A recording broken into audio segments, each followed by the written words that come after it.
Ladies and gentlemen. Yes, yes. Ladies and gentlemen.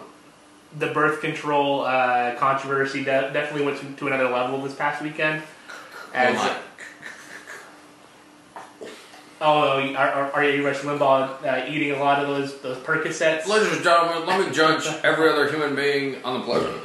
Yes, yes. I'm sorry, I don't know. It just came out of me. That was a Percocet burp? Mm-hmm. Yeah, I hate those. He was OxyContin head. Oh, okay. That's why it's an OxyContin episode of Intervention. I'll save you all the trouble of watching it. He got help. He did. After the 6 months, was he clean and really into yoga?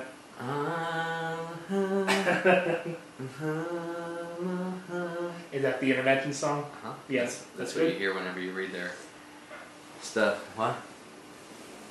So, I don't know anything about this other than he called some law student bitch a slut. Right, Sandra Fluke. She's a member of. She goes to I think it's Georgetown. She's a student there. She's a law student. Oh, and yeah. Total slut. Yeah, and apparently Georgetown doesn't cover birth control in their student fund. Student insurance doesn't cover birth control because it's a Jesuit institution. So there's no allowance of birth control going on there. And this woman, Sandra Fluke, is a student activist. She heads up the reproductive justice. Oh, so she's one of these out there burning her bra. Yep. She's a former president of the Reproductive Justice Association on campus that have been fighting for years, I guess, to allow birth control at this school to be part of the insurance plan. That can't be a real association because, as we all know, women can't be presidents. Come on, yeah. Have you ever had a woman president in this country? No. She's probably pretty good at the president of cooking eggs in the morning. She's probably good at that. Another woman, so she appeared before Congress, I guess, and wanted to really back Obama on this reproductive rights type bill he's trying to pass that'll make it equal for everybody to get part of this government health care. More big government crammed down my throat. Now they're in the church. They've never been in the church before. You never see a political leader at church. While he's a member of Congress or president. What does this country come to? No. These stupid liberals. That's right. They're pussifying everything. Nancy Pelosi, I guess, was the head of these hearings, and she's definitely throwing down one of the most oddest looks I've seen for her. She has her hair up in a bob. It doesn't really fit Nancy Pelosi. She looks really funny.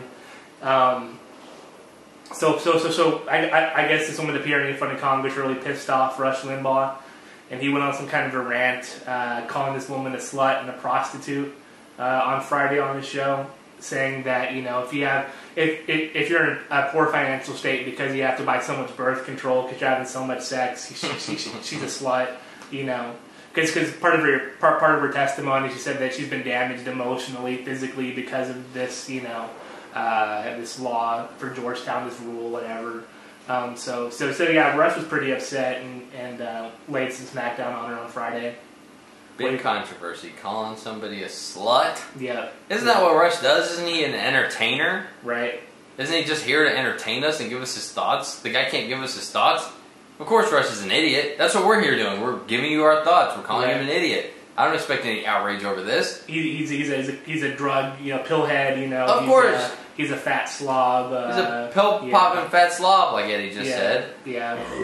He gets probably a racist. And probably sexist. Clearly sexist. A bigot. All this type of stuff. He's all of it. Yeah. But it's fun. That's what that's what America is. It's what we are. I don't listen to his show. Hey, I wonder what we could do if we don't like the things that Rush Limbaugh says. Turn the channel, maybe. But see, the problem is other people listen to his show and they get his ideas and they buy into it and they, they're justified in their opinions. That is a problem, and it's sad. But there are people who want to hear that. Come on. So you think freedom of press should cover this kind of filth? I know that it should. Okay. This is ridiculous. This is ridiculous. What's the problem? So the problem for Rush, though, is he lost several sponsors over I heard this. about this. 7? Was it 7 as of this morning? I don't know if he lost more. Here's a few of them. AOL, Carbonite. Carbonite, back up those files. Yep, LegalZoom, Quicken Loans, Sleep Number, and Pro Flowers have all pulled sponsorship from the show. It's funny because a lot of these, probably half these sponsors you just named, advertise on Howard Stern as well. I think they're the generic radio sponsors. Yeah, it's just funny, you know, like, we support Rush Limbaugh, and we support Howard Stern, clearly. Isn't every girl that comes on Howard Stern's show called a slut and called a whore? And no, actually they're not. They're not? No. He doesn't ask them about how much sex they have. Although I guess they do have the world's biggest whore competition. That's alright. But those girls come on there and proudly proclaim it and want to win. Did you hear this woman, Sandra Fluke, is on The View this morning? I guess taking full use of her noted celebrity, her fame. Really? She was on what? Minutes. She was on The View. Oh Lord! With all the other sluts on there. Yeah, they gave her a platform to voice her outrage at Rush.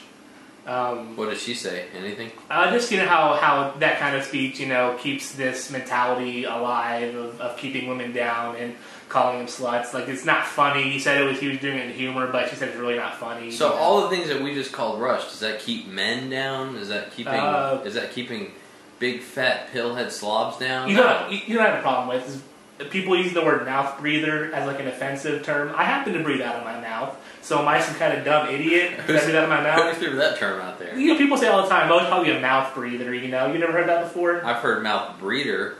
Breeder. I'm a mouth breeder. What do you breed with your mouth, Jared? Like. Okay, so you got your wife pregnant with your tongue? Mm-hmm. Wow, that's the most crazy, wild ass thing I've ever heard, Jared. Because I went down on myself and then... Is it too much? I'm sorry. That's very weird. That's for a different show. That's a different episode. I know we're talking about those new takes earlier, but let's get off of that. Let's get out of the sexuality. Yeah. Speaking of our previous segment, I promised to finish this beer before the end of this one. Is it done? It's coming close to the end of this episode, so why don't you wrap it up while I finish this one off? So apparently Rush apologized over the weekend for his offensive comments, and of course nobody really bought it. Like you said, Bill Maher didn't accept his apology, and also today Rush, he was really feeling the burn of having these sponsors leave him, so he had a heartfelt apology, almost cried on air, apologizing to this woman for calling her that. Said he didn't really mean to offend anybody, and he begged AOL and Carbonite to come back and sponsor his show.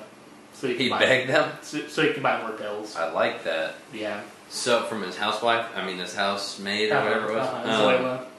Now, Bill Clark here in the chat wants to know... Number one super fan of the show? The number one. Wants to know... The only one. Oh, okay. Yeah, okay. I whispered it. I whispered like this. Subscribe to the show. Hey, we pumped subscribing to the show last week. We have 4 new subscribers? 4 or 5. We have 61. Yeah. What did we have last week? 56? I think it's 56. So we got 5 subscribers last week. And starting today, every new subscriber we get, you'll get a personal message from Mind Control in your inbox if you subscribe to the show. We will personally thank you. Yes. In a message. Yep. Saying thank you. And if you reply back, we probably won't respond to it. But we're busy. Yeah, we're big time. We got a lot of subscribers and a lot of. It takes a lot of time to produce this 1-hour show every week. So, Bill here wants to know where the outrage was over the Questlove when Sarah Palin came out on Jimmy Fallon. They played Lioness Bitch. Right. And that was funny though. That was funny. What was the other one?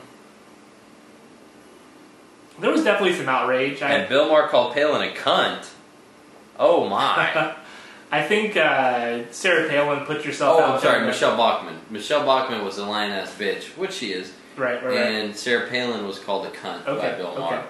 I think both of those are justified terms. Are you here to denounce calling women sluts, bitches, cunts, and lioness bitches? I can't say that I would never say that again in my life. I may, use the term every throw it around every once in a while, but it's not something I like to keep in my regular vocabulary. Why not? Because I don't like getting slapped in the face, and then thought of as a misogynistic asshole. So if it wasn't for what other people think of you, yeah, pretty much. Oh, yeah. Yeah. I mean, isn't that really what keeps us all kind of in line? You know, we don't want to go to prison. We don't want to be ostracized and be the outcast of society. So we kind of all play along and get along, right? Are you willing to go on record as saying that you will continue to refer to women as sluts and bitches and whores and cunts and all this type of stuff? Is that are you going to still call women that? Proudly. Yeah. Okay.